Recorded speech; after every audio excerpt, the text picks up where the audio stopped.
Hey everybody, it's Kelby Rosengarten with Armed Core Construction. I'm the safety coordinator for the company. And today we're going to do a quick video on personal fall arrest systems. Harnesses, as the field guys may know these by. So let's just jump right into it.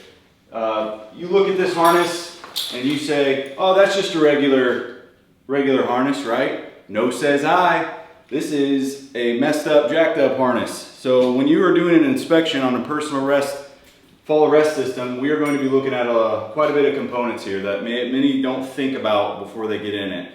Understandably. So to first start, you want to look at all the metal pieces. You got some clips like this, your D-ring, the buckles, the rings. If you can look closely, I don't know if you can see some of that salt composite rust.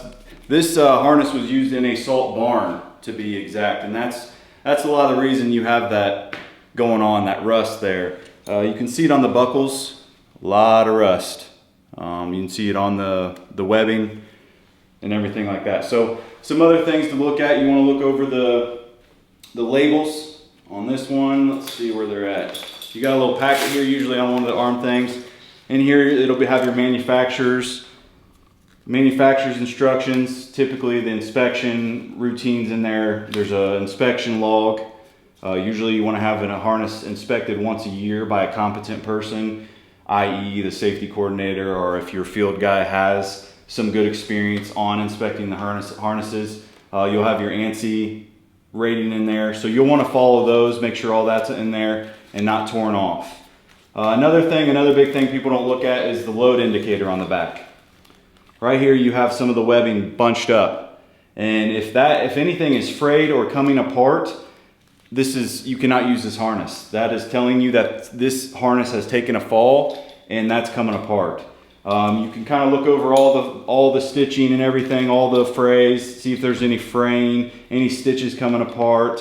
Like I said, the buckles, you want to look if there's anything coming apart there. Discoloration, any paint can mess with the integrity of the harness. So you're just kind of looking over all this to make sure it's good to go, hasn't taken a fall. And the buckles, like I said, you just want to look at those.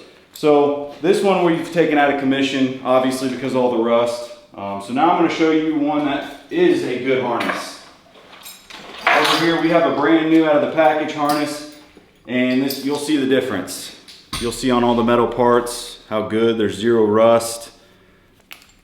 You got zero rust, the buckle rings, the O-rings look great. That's what you want your harness to look like. Stitching's good.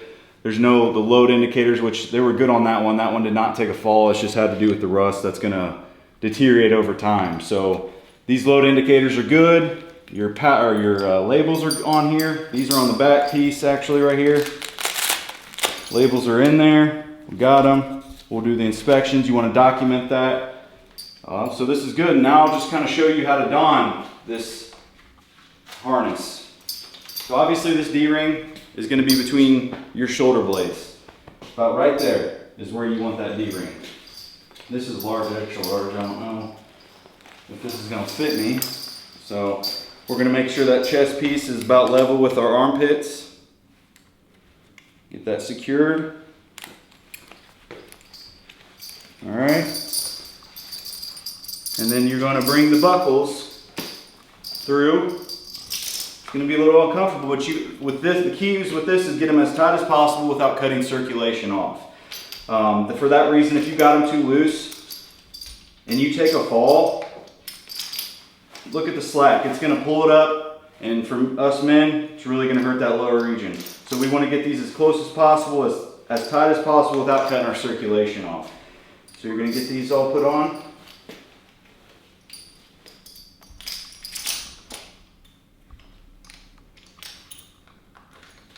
And this is what it's going to look like. I mean, pretty simple.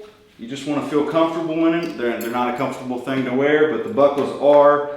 I highly recommend the buckles. They're a lot easier to put on, feel a little bit more comfortable, make you feel a little bit more secure. So you're just checking over everything, making sure. This is a little loose on me. Like I said, this is large, extra large. So we tighten everything up here.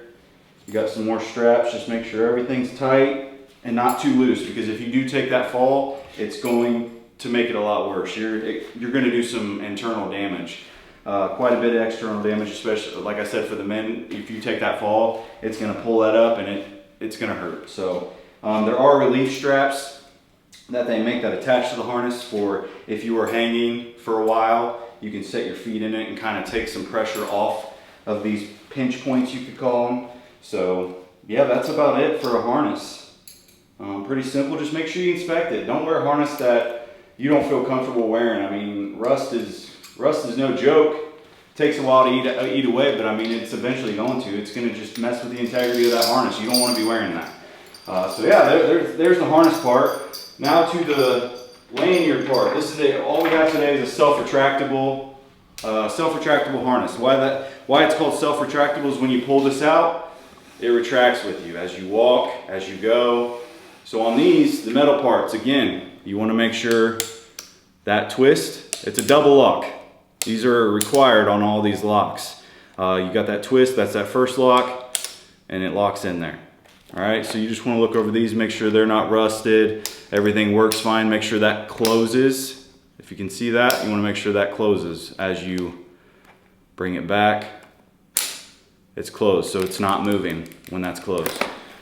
Same thing down here, you got another double lock, so you're gonna have to push on the back. You gotta push on the back first. You can't open this without pushing, engaging that back right there. So make sure those are good.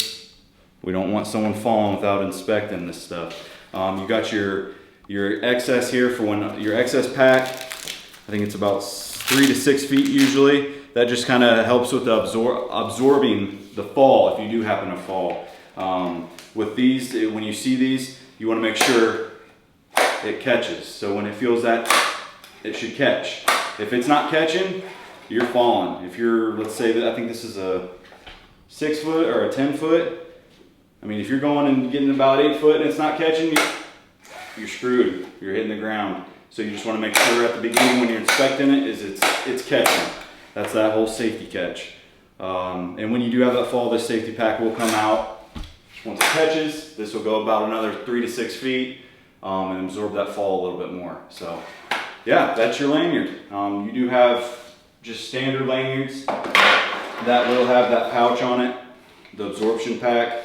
They're usually about 6 foot, but I highly recommend you just using these because you know it's going to catch you. So other than that, that's about it. So just make sure you're inspecting your equipment before you use it. Every use, inspect it, and then have a competent person like myself check over them once a year and document that. So that's the biggest thing, just common sense, look over your stuff, make sure you're good. So thank you guys for watching. I appreciate your time.